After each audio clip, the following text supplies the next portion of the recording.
Hey, thanks for joining me. Let's continue looking at Batman and Robin, issue 2. At least this time we've got a Frank Miller cover. I spent a lot of time discussing on issue 1 how the story was just awful, but somehow, to my mind, I thought that it would work 1,000 times better if Frank Miller drew it. He's got just a look and a style and a vibe to his art that somehow works with his ridiculous writing. And, specifically in this, I'm not saying Frank Miller's writing has always been weird or terrible or over the top. He's done some genuinely great stuff. But this story in this book is just so stupid. But his artwork would somehow make it work. But when you combine it with the polished, hyper-detailed, clean, superheroic nature of Jim Lee and Scott Williams, it's just like they don't mix. It's like oil and water, or me and my ex-wife. Just some things are not meant to be together for the long-term happiness of people watching. I love this cover a lot more than I do the other one. Issue 1 was just Robin swinging through the air over a hyper-detailed city. It was a great drawing by Jim Lee, but this just simple thing by Frank Miller, it looks like he might have had a seizure or something when he's throwing down these chunky black lines, but he makes it work, and you get the emotion on the face there. So, what can I say? It works when Frank Miller does it. So in issue 1, you all know what happened. I think I was saying, and I don't know if I ever got confirmation on this, but this version of Batman is supposed to be in Frank Miller's universe, meaning the Batman Year 1 and the Dark Knight world, and this is like a mid-story. Is that correct? Do I have that right, or am I just pulling that out of my ass somehow? Like, where did I get that idea? But it's not regular continuity Batman, of course. The story was Bruce Wayne's on a date with Vicky Vale. They're at a circus. They see the flying Graysons. They see this brilliant athletic genius kid, Dick Grayson, age 12. Remember that phrase. It'll come up later. But, and then for some reason, somehow, some way, with no setup, after the show, right there when they're giving their bows to the audience, somebody with a handgun from a distant location shoots mom and dad right in the head, right in front of the kid. And the first thing Batman does is get a hard-on for having a new warrior to join his little bat quest. And so Batman chases down the criminals who shot the parents, kidnapped Dick Grayson, and ran off with them. So then Batman shows up, chases them down in the Batmobile, plows through their car, seemingly killing everybody, and kidnaps the kid. So I'm like, oh, okay, well, that's what we're doing. So that's where we pick up here. This is, as far as I can tell, in my opinion, this is, again, Jim Lee trying to do a Frank Miller thing. I have seen at least a couple of shots like this in Sin City, where there's a city way down in the distance, and we're looking down on it from like a very highly elevated position, looking down on the city, and then a car is racing through the mountainous back roads up a hill away from it. That is a Frank Miller composition, and I want to say it doesn't work when Jim Lee does it.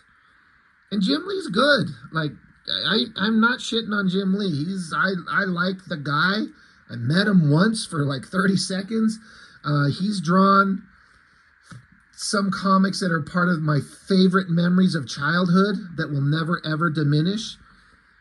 And I don't know, let's say Frank Miller never existed and Jim Lee draws this page. Do I have a problem with it then, if this is some brand new thing that I've seen? Or do I only have a problem with it because I've seen Frank Miller originate this kind of specific composition and Jim Lee just doesn't pull it off the same? Who's to say? But yeah, the Batmobile rocketing up the road, almost running over the bunny. There's narration. Yeah, there's narration going on from like several different people. You got Batman in his inner monologue. You get Vicky Vale later. I think you get Alfred and you get Robin, or well, Dick Grayson. He's not Robin yet. All these people talking, and Frank Miller's just very interesting dialogue or inner thoughts. Just this text for us to read. Um, and then so this poor kid has just watched his parents get murdered and then kidnapped by criminals, and now he's being kidnapped again by this freakish bat monster, and the bat monster's got his hand over his mouth and gassing him. Oh yeah, let's not forget to read the text. Dick Grayson, aerialist, 12 years old, brave boy, damn strong. Not that he's got a prayer of escaping my grip, but he's strong, very promising. He just might do. He just might. Like, this is, the whole concept of Batman taking on a child to fight alongside him, that is an incredibly delicate concept to make work and not seem incredibly creepy or abusive. I mean, like, is there any way to make that work? I appreciated, at least in, was it Batman Forever with Val Kilmer, how Dick Grayson was at least like an 18 or 19-year-old, like, young adult with, what was his name? What was that actor's name? Fuck, who cares? You guys know who I'm talking about. I don't think it works as having a child. It's horrible. Like, I have a 12-year-old son. He's far from being a little badass future Batman murderer character, but I don't know. This whole thing just doesn't make any sense. Just in concept anyway. And then you put it in the hands of Frank Miller, who's lost his mind, or he's intentionally trying to make the most stupid, fucked up story he can possibly imagine, which I think might be the whole point of this all-star Batman and Robin. I don't know that Frank fucking cares. Might be just a paycheck to him. Or maybe, I know some people who say that Frank hasn't cared since years ago. He's just cashing checks. I wonder if there's a scenario where he thinks he cares, he's trying to care, but if that, like, internal personal motivation to create a thing versus they approach you and say, hey, we want to do this big thing, and you just like, all right, I'll take the job, pay me a lot of money. Is that where the difference comes in, when you're like highly motivated to make a thing versus just getting hired for a gig? And so you're trying to be your regular awesome self, and it's just, it doesn't work. Anyway, I'm just waxing on here. Back here, we've got Alfred and Vicky Vale. They were following the criminals that kidnapped Dick Grayson. I'm trying to remember what the hell happened to them where they got hurt. I mean, he doesn't have his shirt on, but, Vicky Vale was looking pretty hot. But this is where things get even just weirder. Alfred's kind of acting like a rational guy, but he's telling her, he says, I'm afraid you've been in a touch of an accident. Isn't Alfred supposed to be like British, right? I don't think that sounds like trying to fake British dialect. Hey, all right there, you've been in a touch of an accident, all right? Like, fuck off, Alfred. You've been in a touch of an accident. I'm afraid you've been banged up rather badly, Miss Vale. That's what she said. He says, no, don't move. Your collarbone is shattered. So her collarbone, the bone, one of these bones in her body is shattered. I've never broken a bone in my life, but I seem to understand that's really, really painful. And have a collarbone shattered? How does Alfred fucking know this? Anyway, but she's coming to. She's like, wait, I remember it all. I remember every goddamn thing, every goddamn moment. I remember the kid, Dick Grayson, age 12. Well, now we've had the age 12 thing twice. He's like, don't move, you only hurt yourself. Stop now, love. Don't go bleeding all over yourself. It's very important that you stop bleeding all over yourself. This is what Alfred's got to sound like, right?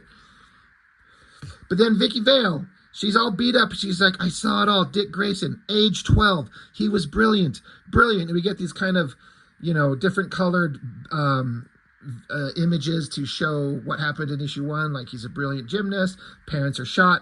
Then it comes back to close up on her eyes. She's like, it says Vicky Vale, columnist. She's like, somebody murdered his parents right before his eyes. Brutally. Brutally. It was brutal. I saw it all. And then it says, bearing witness. Yeah, we are bearing witness to some writer losing his fucking mind. She continues, I saw every last damn moment of it. It doesn't make any sense, but I saw it. I saw it. It was brutal. Brutal. It was brutal. Thank you. He's like, hey, all right, love, you in shock, Miss Vale. Breathe deep. Steady now. Breathe deep. And then it goes back to showing how the cops were kidnapping the kid. And then she's like, Batman. And he's like, settle down, love, you're still bleeding. And then Batman, we're going back to she saw all of this. Batman's got the kid. He's holding him up. And then this shot, I don't know how or why I never noticed this shot up until my quick kind of flip through of this book just before I started filming here. Because I've had this book ever since it come out. When was this published? How long? It's been like 20 years ago, right? Well, F me. It's probably in the back somewhere. 2005. So, yeah. First off, I actually really dig this drawing. The silhouette, the bats, the Batmobile, the headlights, like the coloring is fantastic. And the greatest thing is Batman just fucking throwing Dick Grayson into the car like he's a rag doll. Just tosses him in the car. He's like, I'm here to save you, kid. Throws him in the fucking car. When I paid attention to that, I laughed out loud. I'm like, this is so fucking dumb. He's like, you're coming with me, kid. We're going to go save the world. We're going to become crime fighters. Get in the car. Slams him in there. So now, Vicky Vale, she's like, Batman, he kidnapped the boy. Why? Why? And she passes out. And so I guess she stands up to then pass out so that now we can have like a quote unquote sexy shot of Alfred holding her body as she falls over limp with her shattered collarbone. Like, this is stupid.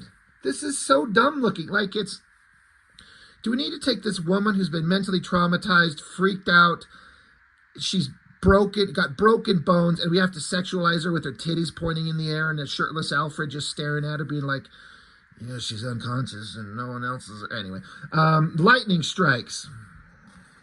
Boy, if this doesn't date this comic right there, Supernatural. God damn, do the ladies love these two guys. Girls get all gushy over that stuff.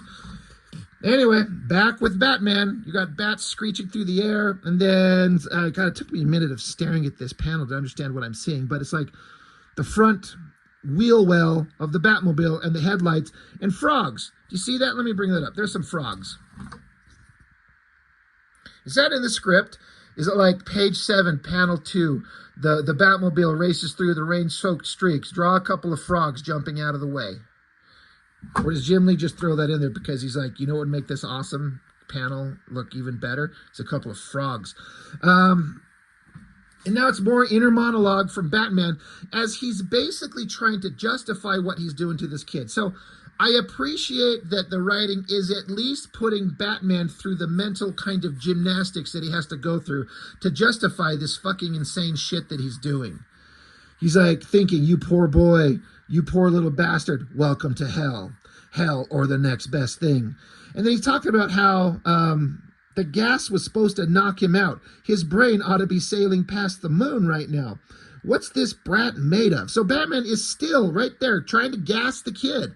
He's using a little bat glove with his little bat gas, nozzles, shooting fucking some gas into his face to knock him out. And again, this feels like a Frank Miller Sin City thing where a car's racing through the dirty back roads and there's some old-timey trucks you got to bump into as you drive by them. This fucking shit happens in Sin City all the time. So the kid's like, who the hell are you? And Batman says, sleep. The world's going to wake you up. The world I'm going to wake you up to will be no better than the world you already know. Well, thanks, Mr. Batman. That's just what a 12-year-old boy whose parents just got killed, that's just what they need. Batman continues, it'll make a whole lot more sense than that one did. Once I put you through holy hell, it'll make sense, a lot of sense. Holy hell, or the next best thing. What the fuck are we reading? You know, I like Jim Lee's art here. That's a pretty cool bat shot, you know, bat headshot. And then the kid, now it's his inner thoughts. He's like, oh, that's not his real voice. It's like he's trying to do some lame-ass Clint Eastwood impersonation. He's faking it. And so then Batman says, sleep tight, punk. Sleep tight, my ward. And the kid's like, huh? What's that? What the hell's a ward? So Batman just looks at him and then looks away. He's like, shut up. I'll do the talking here. This is so dumb. The Corpse Bride. You know, I always thought that this was going to be like Nightmare Before Christmas version 2, and I've actually never seen it. Just never seen it go anywhere. Who cares? Anyway, Jesus Christ, there's a lot of ads in this book. So they keep zipping around in the Batmobile. So Dick Grayson says, who the hell are you anyway giving out orders like this? Batman says, what are you, dense? Are you retarded or something? Who the hell do you think I am? I'm the goddamn Batman. Isn't that the origin of the goddamn Batman? I mean, is that it? I mean, I know it come from these books, but is just here in issue 2? So then the Batmobile zips around, you know, the mountain road screeching. He's like, Batman says, I'm going to be the best friend you could have ever hoped for. Well, would you look at that? I'm going to be the best friend you could ever hope for and the worst enemy you could ever imagine. And Dick Grayson's like, sure, man, whatever. This is a real dialogue in a real comic book written by Frank Miller and drawn by Jim Lee. And then the internal dialogue, again, I appreciate for half a second, they're trying to acknowledge the fact of what this kid's been through. He's sitting here thinking to himself, he says, my parents were murdered. Somebody blew their brains out. And then in parentheses, it says, no, don't go there, not now. So it's like he's telling himself, don't think about it because you can't afford to get distracted right now because you're in the car with the goddamn Batman. And so Batman keeps thinking to himself, says, damn, no matter, well, he thinks to himself, yeah, no matter what I say, no matter how I play it, this kid just won't scare. So then Dick Grayson's looking back behind them. He's like, hey, man, you might want to pull over. They look serious. The cops, I mean. So there again is a old-timey, old-school Frank Miller style, you know, 1950s era cop car that's running, you know, driving, and the wheels are not touching the ground. Batman's racing towards him. He's like, you've got a lot to learn, kid. So Batman goes zipping by the cops. Now there's some on motorcycles. We've seen this kind of cop, like the cop with the motorcycle helmet and the big face shield and Uzis that they're holding. Jim is trying so hard to take the Frank Miller Sin City style and aesthetic and put it into his own art, and it doesn't work. Oil and vinegar, or oil and water, whatever the fuck, whatever two liquids don't mix. So Dick Grayson screams, and Batman, I don't know if he hits the gas or he hits the brake. It's a foot on a pedal. So the car, I guess, spins around. Now it's going to go the other direction, and the cops are heading this way. And so Batman says, just watch, kiddo. This is going to be great. You're going to love it. And so Batman freaking runs over the cops. Dick Grayson screams. And the cops go flying through the air. Dick Grayson's like, you're out of your mind. You're nuts. And Batman says, nuts? You want to see nuts, kids? I'll show you nuts. And then, so Batman whips out his cock. I mean, he might as well at this fucking point. I wonder if that's supposed to be a play on the dialogue from Michael Keaton. He's like, you want to get nuts? Come on, let's get nuts. But now the inner dialogue from Batman says, now he's scared. That boy is. He's good and scared. That's good. I need him scared. So the Batmobile does another flip around the road, and I guess he hits the gas. And so Dick Grayson's inner thoughts are, Batman starts laughing again. A sudden jolt. The air sucks itself out of my lungs. My face stretches like it's made of silly putty. This must be what an astronaut feels like during takeoff. We fly. The maniac beside me keeps laughing. What's happening to me? What's happening to me? Holy shit.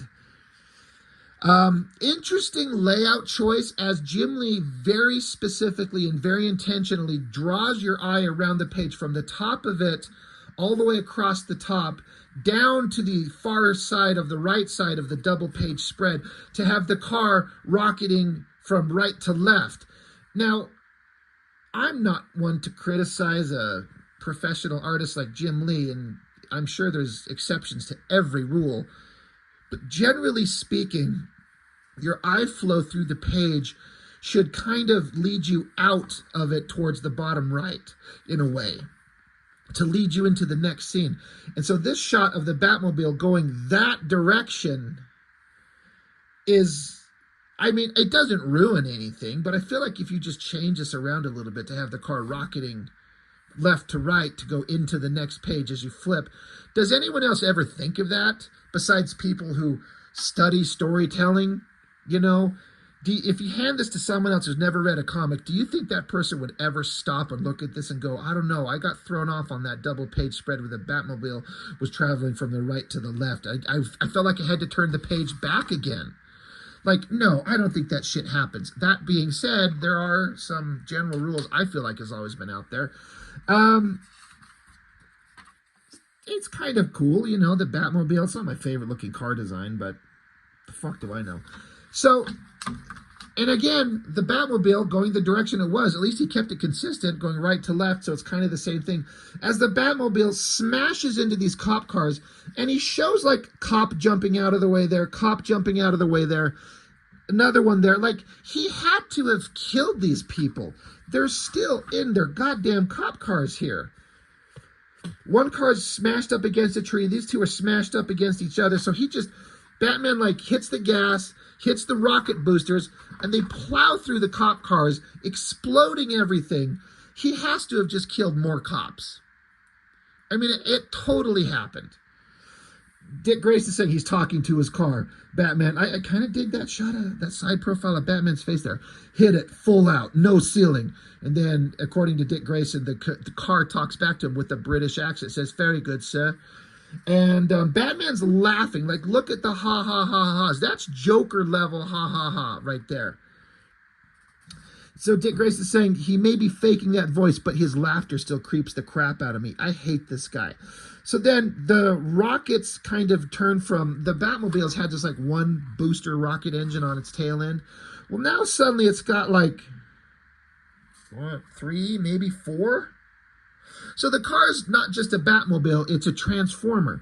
And it's rocketing off, taking off. I should say, the coloring's pretty fucking amazing in this book. Like, it really works in terms of modern, like, nice glossy paper, great printing, coloring. Like, it looks beautiful. I love lots of color. I love that it's not just a gray drab blob. I think it looks fantastic. But so the Transformer Batmobile now transforms into a jet. So it's not just the Batmobile, it's a Batwing. And it's a double page spread. That's pretty freaking cool. That's really awesome. I get the reason why they chose to have the exploding cop cars and all the dead cop corpses in the background here. They literally blur it out. But it's like, Jim Lee spent all this time rendering and drawing this shit. I get the cinematic nature of what they're going for, you know, to hyper-focus the car up front, and it's blurry in the background. It kind of works. I don't know if it works enough to warrant that effort. And does it make a difference? And in terms of symmetrical vehicle design, there's something just, I stare at this tail fin on the back of the car. Like a freaking Batmobile. I mean, the car is straight and it's got a tail right down the center. It's like a rudder in a way to help keep the car in line. And now that it's transformed into a jet, it's like the center line of the car. You can kind of follow it right down the middle of the hood, right between the two seats. And so this tail should be straight up here, right? I mean, tell me I'm wrong. And then it's like we're seeing this tail rudder flipped over to the side, like the way my hand is here, when it should be more straight on. I keep looking at this, thinking about the car in symmetrical kind of terms. Headlights, wings extend, missile launchers, super rocket jets. But this tail thing throws me off. Does anyone else ever fucking care? I'm the only one who notices this shit. Pretty awesome spread, though. Coloring's great, drawing's awesome. But Dick Grayson keeps talking, says, we fly for real this time. All of a sudden, I know exactly how those astronauts feel. And then the cops, they're just like, madness, it's madness. He's trying to kill all of us. The maniac. What the hell is that thing? So these are like burning cop bodies and chunks of cop car. And for all we know, that's a severed fucking foot. Look at this last panel. You could tell me that's just a shoe. But in my mind, there's a fucking cop foot inside that thing. Now, Gotham cops, probably corrupt as shit. But this is where, close to where I started realizing, I was talking in the first issue, I was expecting like a really earnest, soulful, serious take on Batman. And at a certain point, and I'm dumb, I'm slow. I think a lot of you probably read issue 1 and were like, yeah, I understood immediately, Rob, you're stupid. But it took me a couple issues 2 or 3 or something like that, to go, oh, this is just an insane kind of clusterfuck mess of like a psychotic, murderous Batman, and the kid he's going to turn into a psychopathic killer himself. So in that world, there absolutely is a cop foot in that shoe. And it's fine. It's okay. Pretty good shot. God damn, that coloring. Alex Sinclair, right, is the colorist? Yes. He is first-rate colorist. And I love this nighttime sky, the clouds, the Batmobile, Batjet transformer thing rocketing, coming up through the clouds, angling down. And so Dick Grayson, while he's in the car and all this shit's going on, suddenly he starts thinking about his mom and dad who got shot in the head. He's like, their brains, they were splashed all over my feet. They're dead as hell. Shot right in front of me. He's like, wait, no, don't go there. Don't go there. Not now. And so Dick Grayson starts crying like a little 12-year-old bitch whose parents got shot right in front of him and then kidnapped by a Batman, thrown into a transformer car and is flying through the sky. And he starts freaking out. He's like, their brains splashed all over my feet. What's happening? What's happening? This is crazy. So Batman hits him. Pow! Smacks him in the face. And Dick Grayson just looks on like, you fucking punk. Now we get a 12-panel page of the inner monologue dialogue of Batman, again, trying to justify what he's doing to this kid. At least they're acknowledging it. Batman just looking at him, dark and moody. I kind of like him. You know, he says, damn it all, what am I doing to this kid? What the hell, who the hell do I think I am? I'm torturing this boy, torturing him. Just look at him. He's a baby and I'm torturing him. It's a terrible thing, but it's the only way. It's the only way. If I don't keep up the pressure, he'll find time to grieve. I can't let him grieve. Grief is the enemy. There's no time for grief. There's no more room for grief. Grief turns into acceptance, forgiveness. Grief forgives what can never be forgiven. Never. Oh, hell, just look at him. Stop it. No doubts. Remember the mission. Nothing matters except the mission. He doesn't matter. You don't matter. Nothing matters except the mission. Pray he's up to it. So then Dick Grayson says, those are cops back down there. Down there. Those were cops. What was up with that? And Batman's like, you got a lot to learn, kid. So now we get like a 16-panel page. So got to have a lot of dialogue. How Batman explains, like, cops in Gotham are terrible. Don't ever trust them. Don't ever speak to them. Don't ever, don't trust the cops. So then Dick Grayson, now we get his inner thoughts. He's like, for a second there, I thought he was going to hit me again. But then he goes all sad, contained, bottled up, like he's the only person in the whole world. I have to pinch myself to make sure I still exist. What the fuck? I have to pinch myself. So he just keeps thinking, yeah, he's that lonely. He's all alone. Whoever he is, he's all alone. So there's a little bit of like dialogue there that I like. I like that the kid is seeing that Batman retreats inside his mind and is like, this Bat guy is all alone in this world. I don't know that this kid has the life experience to see that shit and acknowledge it, but it's an accurate portrayal of who Batman would be, I think. So he gets one or two things right, but then Batman goes back to psychotic murder Batman. He's like, lesson number 1, never talk to the cops, not in Gotham. Never let a cop get near you, not in Gotham. Gotham cops, they kill you just as soon as look at you. You hear me, boy? I'm not wasting my breath here, am I? You understand what I'm telling you, boy? Jesus Christ, this comic. Another 16-panel page. They just keep going. He's like, yeah, I'm listening. So, yeah, cops suck. Blah, blah, blah, blah, blah. And he keeps thinking about his mom and dad who are dead. But then he kind of gets himself together because Batman says, be brave, Dick Grayson, be brave. And after he thinks about it and his dead parents, Dick Grayson goes, yes, sir, I'll be brave. And then there's just a giant logo of the Robin R. So, insanity. This is not a heroic Batman that we can look up to. And again, if that was Frank Miller's choice and his intention, then great. Okay, sure, you got me. I guess, eventually. I eventually got it. But I like Batman. I don't want to see a character that I like turned into some kind of monster. In fact, fuck Frank Miller. I remember reading some interview with him where he was talking about how he can't let himself read modern day comics anymore because these characters were like his friends from childhood, and he hates seeing them grown up into become unrecognizable, monstrous versions of who they used to be. And I'm paraphrasing there, but the point is basically that. And then now you got Frank Miller doing that to fucking Batman. So, I don't know. I may sound like I'm shitting on the book because I am, but like, once you accept it as it's just this insane Elseworlds tale where Batman is not a good person at all, and you just enjoy the insanity and just fuck it, just go with it, just enjoy the stupid ride, and then eventually you can go back to a real version of Batman who you actually like, then you could kind of enjoy this. And there's 10 issues. We got, 8 more to go. So the insanity will continue. Jim Lee artworks, it's as good as he could possibly do. I wish that he would have done his Deathblow art style. I had a couple people mention that in the other video.